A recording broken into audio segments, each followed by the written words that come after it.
Ready on? I'm ready. All right, thank you.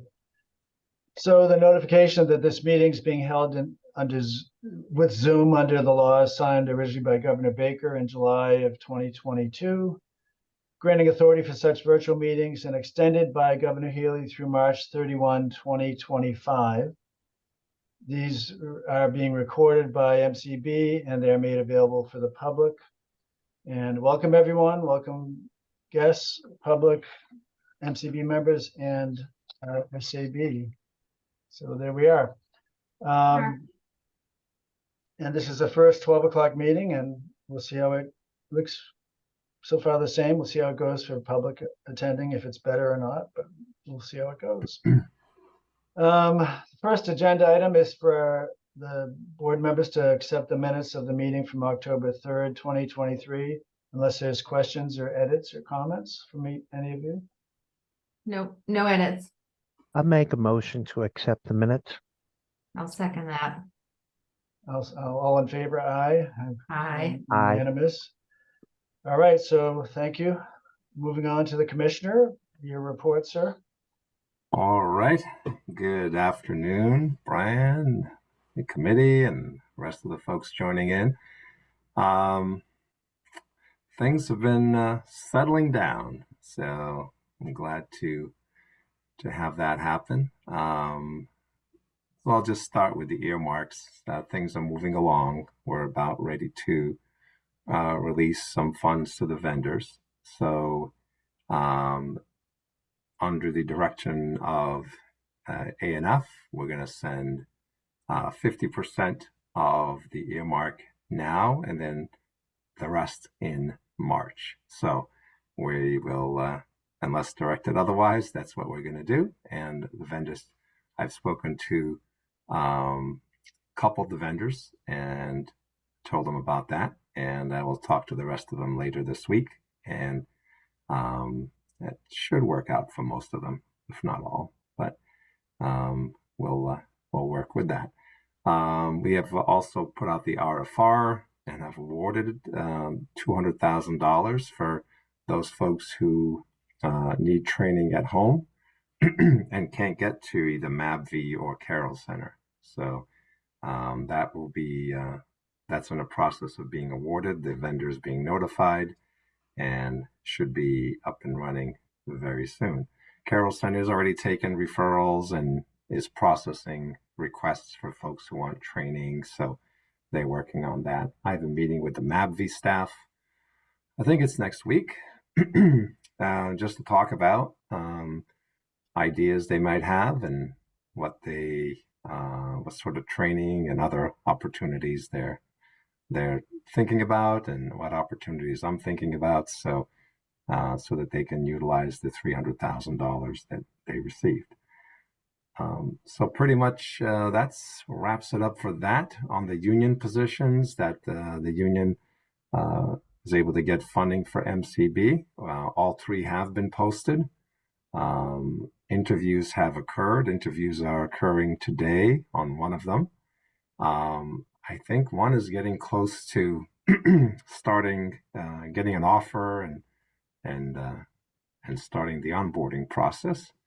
So hopefully they'll be on board by, at least one or two will be on board by December, early December, and maybe the other will be on board by late December. The media campaign that you have heard about and maybe have heard and seen on radio and television and billboards and electronic media is wrapping up this month. There was a few leftover ads. Sometimes when you buy this type of advertising, they give you some freebies or some things didn't run as scheduled, so they give you some makeup ones. So we're wrapping up this month of November. I believe the TV campaign is over, but there's still a little bit of the print campaign is happening, and some of the social channels are happening. So, but they'll be over by towards the middle of this month. So we're still looking to see what we're getting. Again, we're getting feedback. People are seeing it. We did get a few new consumers that saw and went to the doctor, and we're in the process of seeing if they're able to be registered. We don't know because they may call us and ask, and we tell them to go to the doctor, and then whether we get a referral or not, that's depends on the visual condition and what the doctor diagnoses and what they find. So, and we continue to work to try to work on, getting folks registered, keeping up with that. Nate will give you more information on that later, the usual statistics that you get. The dashboard that we got the reallotment funds for, we've had the meeting with the consumer groups and those other interested parties. The RFR has been handed over, and Nate is going to be the project manager. So he's going to work on putting the RFR together with our contracts unit. We'll put it out there and be awarded probably by the end of the month. And then we will move forward with building the dashboard. And we'll invite those individuals who are interested or able to attend some of the meetings with the vendor, so that we can make sure that everyone knows what's going on and we can stay up to date. So it's a work in progress, as they say. What else? We're currently still cleaning up a couple of fiscal items, small ones but important. The federal fiscal year 22 supported employment money was not matched properly, so we're in the process of working on returning $35,000 back to the federal government. So now we know the process from the other funds that had to be returned. Should be easier, and budget director is working on that, and we're going to follow the same process that we did last time. And we met all the filing deadlines, that we had a bunch of reports that were due the federal government on October 30th. Those were all filed on time, and we're in the process of closing or liquidating the fiscal 22 grant, and are living on fiscal 23 funds. The $2.4 million deficit that I believe I told you about is being applied to the fiscal year 24 federal grant to the agency. So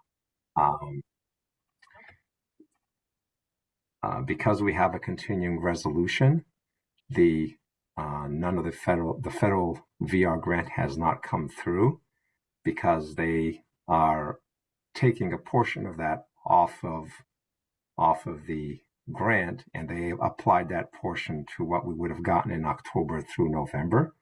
But that doesn't matter, because our 1-year grant, we are able to stretch into 16 to 18 months. So therefore, we didn't need that money anyway at this point. So when federal government has a budget, we will start receiving some funding, and they'll continue to subtract the balance of the $1.4 million penalty that we got for not matching funds in 2019 and 2021. So that's coming along pretty well. Fiscal and I are working on different strategies to manage the funds. We're looking very closely at state funds and federal funds, and we're keeping up with all that. And it's coming along. It's quite a project. We have new folks that are learning how it works, and us are understanding, and we're just trying to keep it together and keep things moving. And looks like things are going. So I believe that will be resolved as we go forward. John, I have one question just as a follow-up. I think Kathy asked it last time about the big survey, and EHS was vetting stuff still. And is there have they not finished that yet or completed it? We're just trying to continue following up The on all this. survey, Mike, you're on the call. I believe that came back already. Is that correct? No, it's still hung up there. Okay. I think you Then- say put it on the agenda for next month if you want. Put it on the agenda for next month and I'll let them know it's there, and that should help speed up our process. All right. So there's your answer. They haven't given us the green light to release it yet, and we'll be glad to do so as soon as they do that. And the SAB candidates, I was speaking with the undersecretary about it. My meeting last week with her towards the end of the week. She said she would look into it. She had been hearing from other agencies also that are trying to fill councils or boards that delays continue to happen there. My history here with the agency, that's always been a slow process going through that process. So, but she said she will check on it, and hopefully I can give you a better update next month. But it's just slow and tedious, I guess. And So can you educate me, John, as far as, so I know you met with the undersecretary about it. Is it part of who actually does that? Is it part of her office or it's the in HR? it's in the governor's office. Okay. So the governor's office does it, and there's a unit in there that is responsible for vetting and doing and reviewing the resumes and running the background checks and all that related to the boards. And so they basically, I believe VHS basically just collects them. Not even EHS anymore. Who do we send those off to, Mike? We send it to we do send them to Gabe at EHS, but he coordinates with the governor's office. Yeah. So they just coordinate and send it over there, and then the governor's office is the unit that does all the work on getting the candidates. And so we'll hope for something in December. White Cane Day, our first large event, reached out to the public, went very well.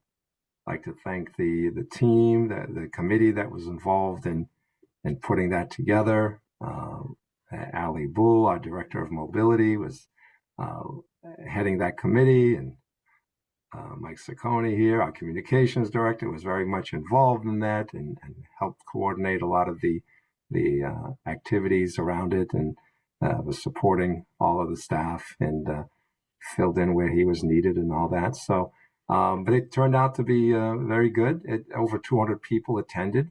It was good to see that, the public is starting to attend things, and so it makes it worth all the work as we reach out to our consumers and our providers and that we work with on a regular basis. Secretary Walsh dropped in and attended, and Undersecretary McGone also attended. So it was great to have support from EHS there watching our first large event, reaching back out to the public that we work with. Strategic mapping, we continue that process. November 30th is the end date. We've had several meetings. Myself and several other staff here at MCB have had several meetings with the company that's coordinating it, and they are seem to be coming along. So that's going pretty well, and we'll share that with you as we hopefully probably in next month's meeting. I think that's the target, to have it wrapped up by November 30th. I don't know if we'll have the final version, but we'll have a very close to final version of the strategic mapping that we can share with the folks here at this meeting. And that's pretty much it for me. Brian, if you want, we can go over to Nate, talk about the different stats. Kathy has a question, actually, if you can hold for a minute. Hi, John, it's Kathy. I have a question and an idea. So the question is around the dashboard. Has the RFR already been issued and a vendor selected, or? No, not yet. Oh, okay, so the RFR will be issued. It's being written, and based on some of the data that we collected, and we have to put it into the sort of the format that the agency, well, that's required, and then we will release it for 14 days, and then we will award it. Yeah, and that's on byways, On combis, yeah. on combine. That's what I meant. Yeah. Okay. Combis. Thank you for that clarification. And then I have an idea. I just had an idea about White Cane Day. First of all, I attended the event and just very impressed.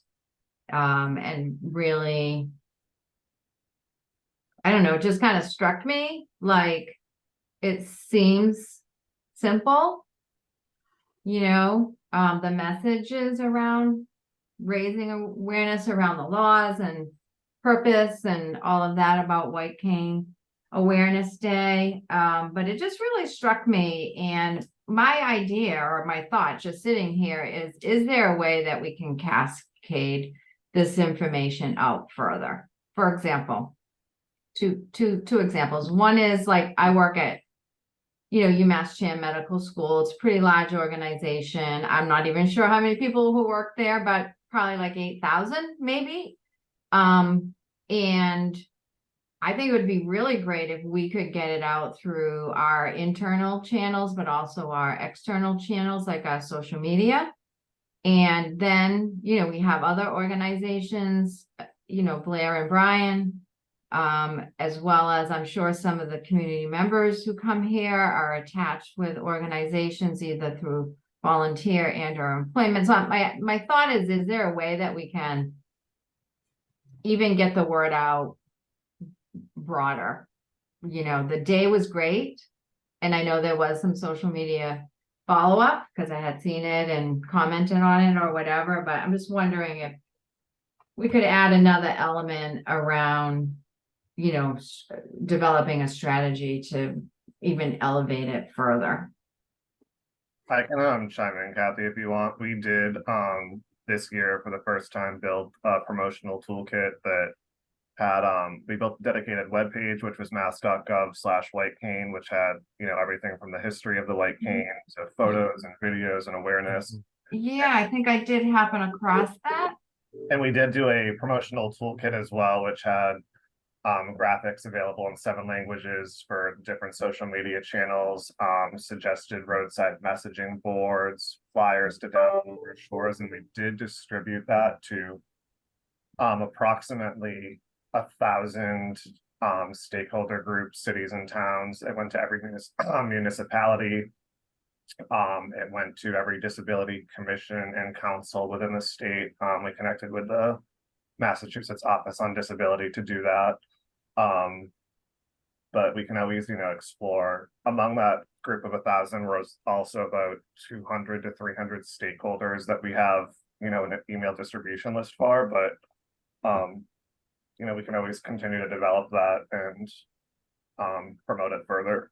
Yeah, congratulations. Nice job, Mike. I'm not surprised. I did end up on the website and I saw the materials there and it looked really great. And maybe, we can leverage this committee and the community members more next year, because I know that we'd be happy to promote it in a more strategic way. I just happened to, I went because I wanted to be there that day. And then I think I forget if I saw a social media post or received an email, but I guess I wasn't aware of the toolkit and all the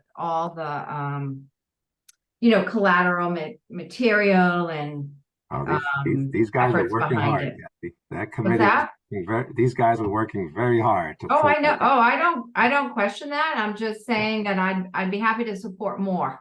No, we'll You know, definitely appreciate that. We'll think definitely try to. Yeah.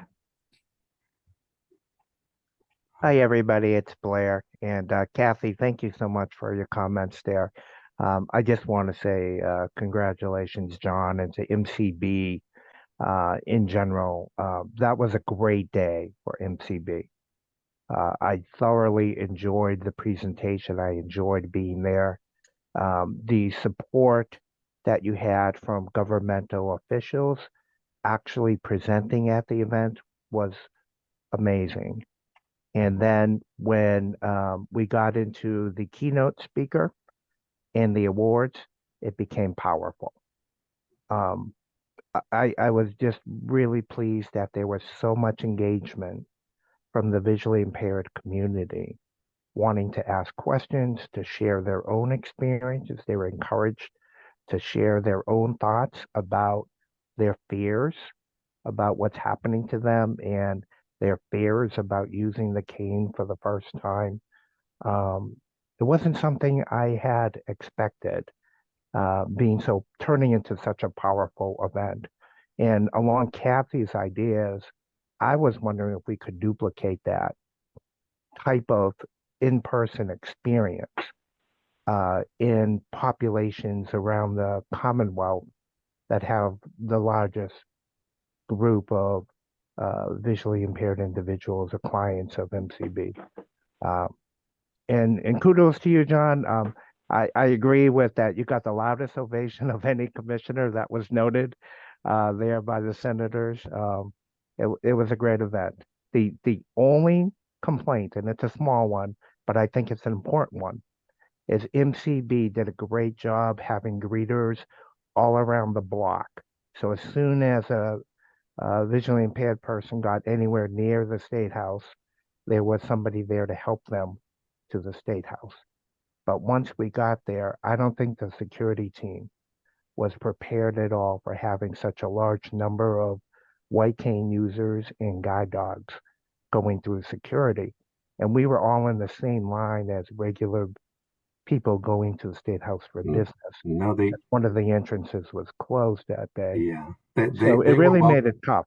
But yeah, it was. I did go through that line also. It was difficult because at sometime around 9:30 or quarter after 9 or something early in that morning, they were directed to close the hooker entrance, which is the main entrance. okay. And that was a surprise to everyone. Our staff that had arrived there early notified us back at the agency.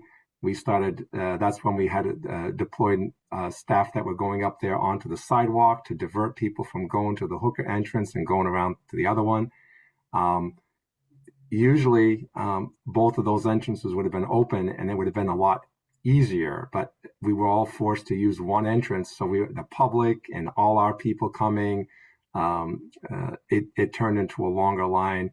I think they were, I know they were expecting, because we worked very closely with Carl Richardson, the ADA coordinator, and there were communications that were given to the security staff to expect a large number of visually impaired consumers that would be coming in. So it was just that curveball was thrown at us that morning, and everyone was sort of scrambling, including some of the State House security staff on being redeployed to different locations. So it did catch us a little bit, but you never know what's going to happen, right? At the State House, things change quickly, and so that was very short notice. But no, they did have. Carl Richardson was very much on top of the situation and had made sure that we also all knew about it. And we had memos go up there and different directives go up there to let the security staff know that there'd be a higher volume of individuals of visually impaired coming to the State House that day. When I So, when I was going in there that morning, I heard on the radio that it wasn't just here, but there were a number of threats going on that caused that to yes, trigger it. So it was not Oh. the normal situation by any means. And right. I appreciate what they did in regard to such a short notice scramble.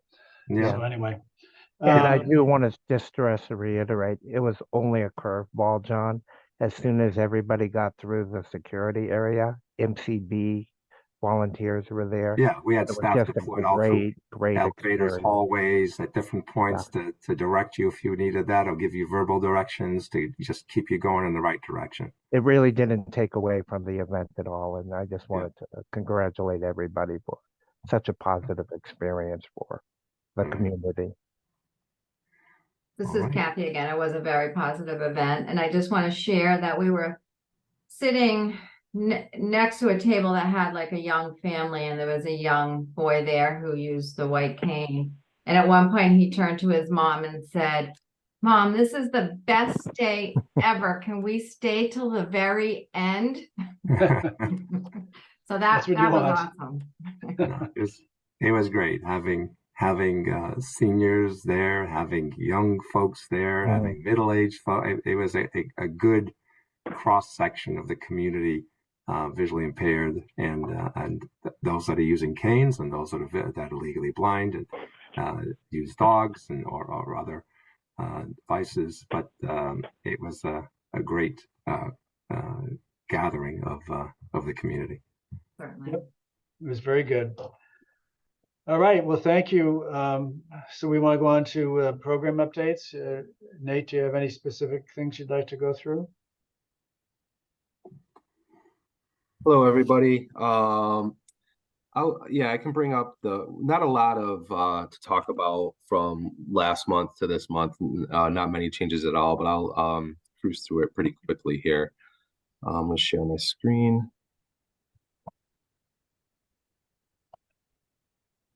Okay, so coming up on the screen is our current dashboard. Like John had mentioned, I'm working on the RFR now. We should have that out very soon, and then hopefully be in the process of choosing a vendor for that in a few weeks here. Currently, we have 1,513 registrations into the agency so far this year. It's tracking to be about where we would expect it to be. Not any changes there. Registrations, I think I had mentioned last time that we had met that we had quite a few over the weekend that came in, and we're a little bit higher where we had 22 in process at the time. As of yesterday, we only had 5 in process, and the most recent one being received the same day yesterday. And we're down to we only have 2 registrations that need additional verification. So those numbers are all down to where we would expect them to be. Not a lot of change in the open SR and SRC cases, so the children's cases and our social rehabilitation cases. We have 8 additional cases under the children. We have, which it brings us to 847. We have 2,063 SR adults, which is 2 less than we had last month. And our DBS case size for open DBS cases is 1,120. And that one climbed 11 additional people from last month. So not a lot of variance there at all. Even less variance in our open VR cases. We currently have 734 open VR adult cases. That's 9 up from last month. We have 199 pre-ETS cases, which is 1 less than last month, and then the same transition use of the number 15 there. Closed SR and children cases, we have 95 closed cases for the year, calendar year, and 1,915 so far for the calendar year for SR adults. So pretty close to what we've had in years past with SR adults. Currently, we'll probably have a little bit more addition. I imagine we'll climb over 2,000 for that this year. Let's see, closed VR cases. We're up to 47 successful closures for VR. That's so now we're switching to the federal fiscal year. So this is starting July 1st, not January 1st, and 33 non-successful closures. We have 2,915 clients taking advantage of our support services. And last but not least, we've done very close to 7,000 certificates of blindness this year for folks. We're up to 940 ID cards, 384 EDPs, and 52 handicap placards processed. So not a lot of change at all from last month. Not a lot of variance, and we're progressing as expected. So that's all I have. Nate, this is Kathy for Hi, the, Kathy. hi Nate, it's nice to see you. For the VR closures, successful and non-successful, Mhm. are there any metrics like from RSA that they're looking for as far as percentages or anything like that? They look at the totals more than anything from year to Mhm. year. So making sure that we're tracking on the same totals. And, as far as percentage goes, it's always right around the same percentage. We don't see a lot of variance there, especially over the last several years. We've been really close as far as our totals go. We've been right around that 145 mark for the last 3 years in a row. We're a little bit higher this year. And it's always tough because depending on the year and how it goes and where people are, and obviously everybody has a different runway for how long they're in need of services for the VR program. Sometimes I've seen it real low from the beginning, and then it trends up to the 145, and then sometimes I've seen it, we're really heavy at the beginning and it trends down towards the year. But we've been right around that 145, 150 mark for the last few years now, and that's where we would expect to be this year as well. But Yeah. no metrics directly from RSA that they're looking for, but they do monitor it. It's something they do look at, and I think they're just more making sure we don't come in 30 under for some reason, or if we're 100 over, they would probably have questions and some things. But we do a report every quarter that kind of monitors all our statistics from our casework. It's called the 9/11 report. We submit that every quarter, and we get some statistics back from that to kind of make sure we're in line where we should be with things. Thank you. You're welcome. Thank you, Nate. Hi, Nate. It's Blair. Hey, Blair. How are you? And John, I have a question about the reverse job fair. If you had any statistics at how successful that was, and how many of the candidates who were seeking jobs were actually able to land a job. One of the things that's most important, I think, to us all as visually impaired persons is trying to be, as productive as we can. It helps us to get out of the house and get used to moving around. And so I'm very interested in statistics from that job fair and what other measures or other events that we have that we can gather data from, and what can we do more for our visually impaired community to prepare them and connect them to the jobs potential. Okay, so that just happened in October. Okay. So I got a preliminary report from the Employment Services Unit. So far, there has been no job offers yet, but several employers have brought individuals in for interviews. I think one of the employers has an individual got a second interview. But there are no job placements out of that reverse job fair yet. So if I'm remembering correctly, they gave me there were 4 employers that had brought people in for interviews. I think one of them brought 4 individuals in. I think if I remember right, it was about 7 individuals that had received interviews. So, but that's, the process is the process. We typically don't get high numbers from these events. We hopefully we get 1, 2, 3 hires, but it's just another tool. It's just another opportunity to go to interviews, another opportunity to talk to employers.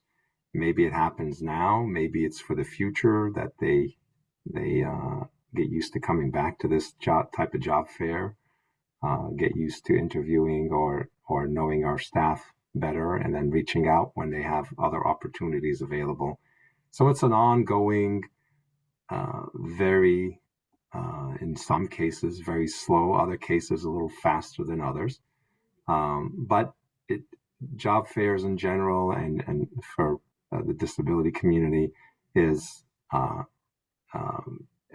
process that you go through, and it is beneficial to have because it gets you to meet a lot of the employers, whether they happen now or it happens later that they become an employer. They can also be used for internships. So it's just an ongoing relationship that we hope to get some placements out of. But at this point, there's been none, but I will give you an update again next month to see if anything has changed. But 1, 2, 3, that's typically what we would consider to be a job fair that worked out. And it's but the important part is that the applicants got a chance. 40 of I think it was 40, close to 40 of them got a chance to make that pitch. A number of them will have a chance for interviews to keep practicing and coming to interviews and that sort of thing. And all that comes together at the end of when you finally do get a job. All of those steps, all of those things you've done, I think helps you get to that final goal of becoming employed. So it is long and tedious in some cases, but it's steps that have to be followed and our individuals have to go through in many cases. That's how it is with any John. job, and it's those statistics aren't unnormal either. I mean, that's pretty typical, right? I mean, you have a lot of people competing for jobs, and you get down to a certain number of interviews, and if you have 7 that actually interviewed and 1 or 2 get hired, that's still a pretty good percentage. So it's, as you said, it's an experience as well, and all of that's relevant and important. So, and outreach as well. Yeah, just to know that there's 40, that actually was one of the numbers I was seeking, John, is how many potential candidates were participating. I think it was close to 40. Right. I can. How many employers? Yeah, and I think that was also around 42. Let me That's awesome. next month I'll get the employment services folks. They gave me a quick a few sentences on this, but I'll tell them to give us more stats. They'll have better data as time goes out here, and they'll have a little debriefing for to start talking about next year. So they'll have data that they can give me, and I'll present that. So ask me again next month, and I'll be ready for you. Thank you. Anything we can do to help a visually impaired person who wants a job to be connected to a job is a great thing. So thank you. Mm-hmm. So Kathy and Blair both just had some questions. This is where I'd say, do we have any other questions from the board itself? Otherwise, we'll open up to the public. Do either of you have any other questions? I personally don't. Right now. I don't, Brian. The only quick question I have for John is there just as there's an active candidacy for SAB members, is there an active candidacy for a deputy commissioner for you? That hasn't been posted yet. To be honest with you, I'm working with the fiscal staff, and we're explaining a lot of the processes here. And at this point, it's best that that we work together on that to make sure that everyone's on the same page. Very soon, we'll probably be get around to posting that position or putting it out there. But at this point, this priorities are sort of to get the fiscal house in order, get all the programs running, and we have staff that are operating, and I continue to cover any duties. Since I did it for 10 years, it's fairly simple for me to take care of things, and the staff are stepping up and covering other areas. Reassigning some of the duties to other staff that I had that will keep those duties, like the ex officio trustee to American Printing House, the contact for the National Employment team, reassigned some of those duties to internal staff here. So those are just other duties that were part of the deputy commissioner, but and they're small roles, but roles that are important to the agency. I move those on, and we'll continue to work on that, and we'll get to the deputy commissioner very soon. Again, my primary main focus was to really work closely with the fiscal team and get our fiscal house back in order, because that was an urgent situation, or a situation that had a timeline on it. And I wanted to get that in-house, and getting our CFO on board was a high priority. As we worked out through, and she's on this call with us. So we're working together to get everything in order, and we will get to the deputy commissioner position in the near future. Excellent. Just want to make sure you have all the support you need. Yes, sir. I can relate to that. I've been doing IT for our company for almost a year right now because of some things that happened. So it's you have to prioritize and juggle, and I hope to hire someone soon myself, but it's actually in litigation a little bit, and it's been an issue. All right, let's open it up to any questions from the general public. Oh, I'm sorry, Debbie, I saw that hand in the corner. You can go. Here's what I found. Alexa, stop. Sorry. Hi, it's Debbie.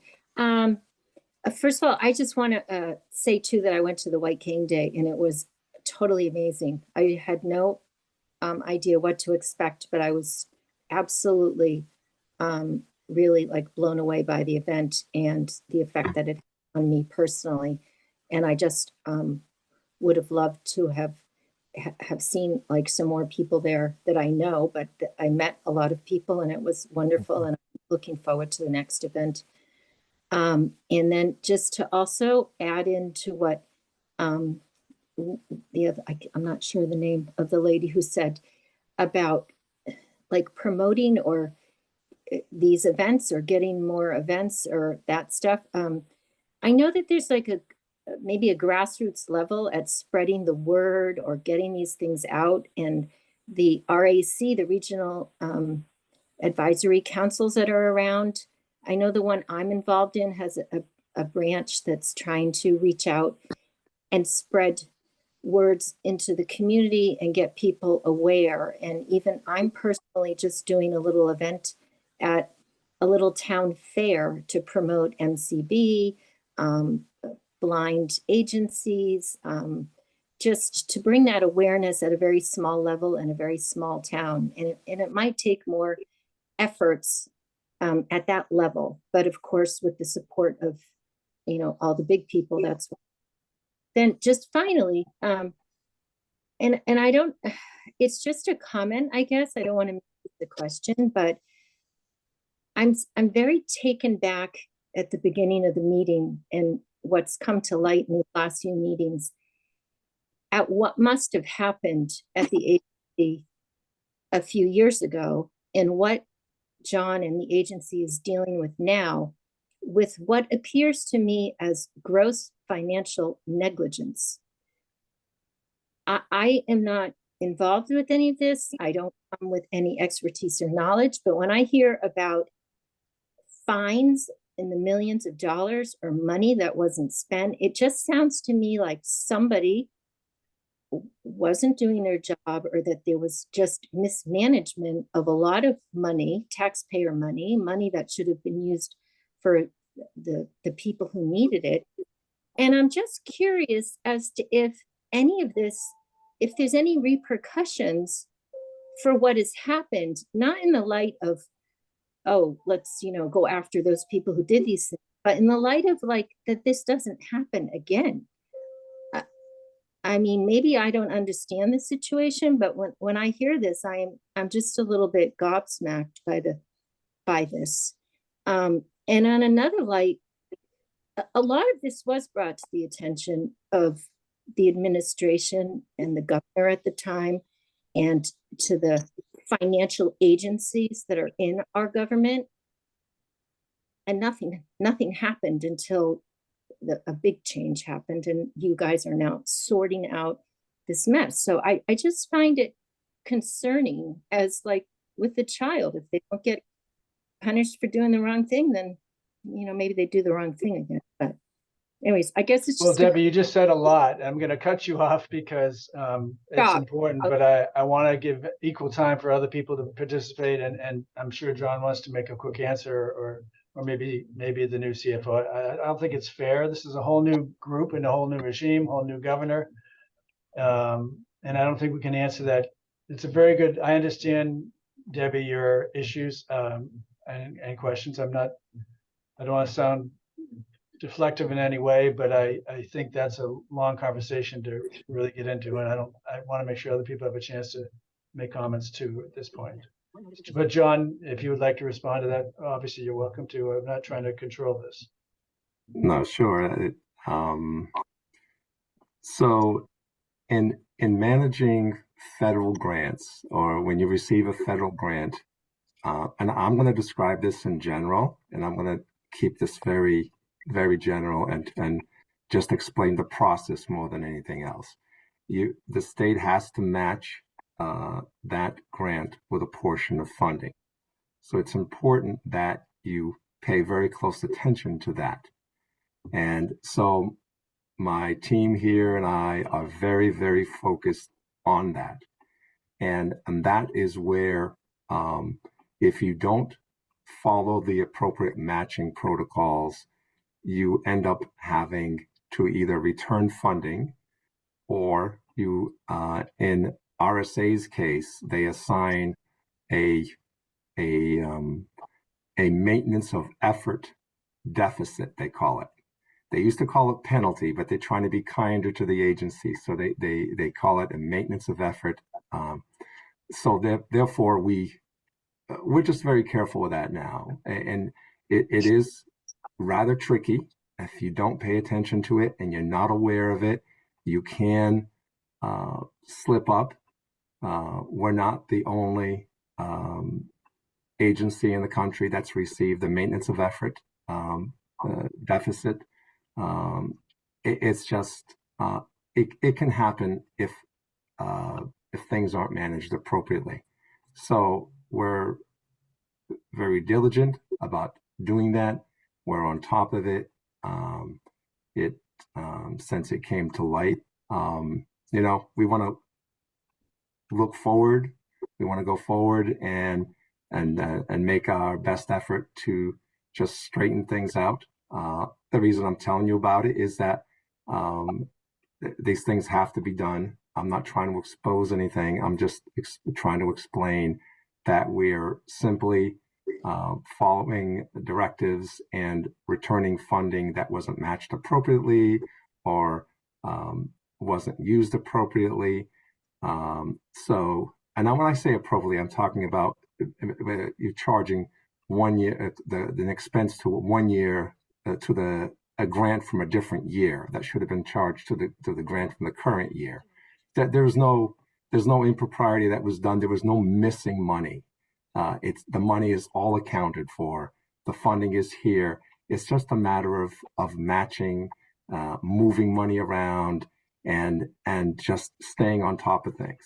And if you're not careful with that, something that all of a sudden looks simple becomes very difficult. Because remember, at the beginning here, when I was giving my comments, I started talking about that we're closing fiscal year 22. We're in federal fiscal year. That's federal fiscal year 22. We're in federal fiscal year 23 funding wise. We're using the funds, but we're really in calendar year, federal year, fiscal 24, which we haven't received any funds yet. So, which we'll receive funds later. But typically the 1 year grant, we can stretch that money out into 16 to 18 months. So, and then there's the state matching money, and then there's the supported employment federal grant that we get. Then there's the older independent blind grant that we get. So, and all of those require matching. The three of those, the VR, the supported employment, and the older independent blind require us to match. So sure, we take the full amount, but we also have to match. So, and if we don't match, then you have to return it. So it's never wise for an agency not to match, because you're matching anywhere from 10 to 20%. So depending on the grant and that sort of thing. So why would you not want to put up a small amount of state match money to grab the larger pot of federal money? So it's very, and we're managing on the state level here, we're managing the calendar, the state calendar, July 1st to June 30th. The federal calendar is October 1st to September 30th. And so you're juggling all these things, and you really have to pay attention on the fiscal side. The services side, they really don't concern themselves too much with that. But on the fiscal side, we need our CFO, our budget director, our contracts people, we need our procurement people, we need everyone to stay on top of these things. And that's what I'm trying to emphasize, that, and I'm sure Sheila has had enough of me. We spend much time on the phone discussing and talking and talking about the different time periods and allocate the different. I'm going to stop you now, John. I want to stop you because I want to give time for Nona, who's patiently been raising her hand. You got it. Sheila, it's nice to see your face. We haven't met yet, but welcome aboard. Welcome to the Hornet's Nest. No, I'm kidding. It's nice to But in fairness, it is John, you did a really good description of how complicated it can be, and I do feel with you as commissioner and with Sheila, I think things will be repaired and recovered as you announced. So I have complete faith in this new group. So thank you as well. Nona, you're up. Sorry for the delay. Sure. I have just two quick questions, but if I could just take a moment, I haven't had the opportunity, and I just wanted to extend my congratulations to the commissioner on his appointment. So the first question I have is, I'm a member of the Bay State Council of the Blind, and we recently held a Zoom regarding voting. And a question came up from one of our members regarding the MCB identification card. So a question was, if a person, for example, had not voted, let's say in 5 years, they have to reactivate in a sense. I mean, they're still a registered voter, but they have to be reactivated. And the question was, could the MCB identification card be used as a form of identification to do that? That was asked a couple months ago, wasn't it? I don't know if it had. It was a rhetorical question. I'm pretty sure it was. And the answer was no. Right. Okay. I mean, this isn't used to actually register, but this is to like reactivate, just to show proof of your address and a picture ID. But I just wanted confirmation on it one way or the other. Yes, it should be able to be used for that, Nona. It's the only thing that it wouldn't be used for would be travel. I think the question came up about medication at some point, and it can also be used for picking up prescriptions and those type of things. It should be able to be used for anything other than what that real ID is used for, as far as like getting on an airplane. But anything within state, as far if it's registering for something or if it's picking up a prescription, it should be accepted. Now, if there is an issue with that being done, please let me know. I'll be happy to connect with the city or the town to explain that to them, and we can move forward from there. Oh, great. Thank you very much. And the second question is really, if, say, clients of MCB had a suggestion for potential services, is there a particular place that they could email or contact? Who would that contact person be? Well, usually they send it right to our through our mailbox on the website, mass.gov/MCB, and then Mike receives that, our communications director, and then he brings it to me, and then we determine what we do with it. We'll either give it to a director or whoever handles the situation here, or I may handle it. So any ideas? We're always looking for those. Send them right to our info email, and we'll definitely take a look at it. Great. I'll do that. Thank you so much. Debbie, is your hand up again or not put down? No, I just didn't put it down. I'll Okay. put it- I'm just checking if anyone else had questions. I just want to make sure it wasn't another one. Okay. I don't see any other hands up anywhere. And we have 3 minutes to spare. Anybody? We'll close on time, that's for sure. But this was very good. John, thank you for your comments and your thoughtful explanations on past history of things. And Nate, everybody at the team is doing great. I'm grateful. And I feel like we're in a good position to move ahead. So let's go. All right. And wish you all a happy Thanksgiving, and we'll talk to you next month. Right. Thank you very much, Thank you, everybody. everybody. Thank you. Have a great day. Take Bye-bye. care.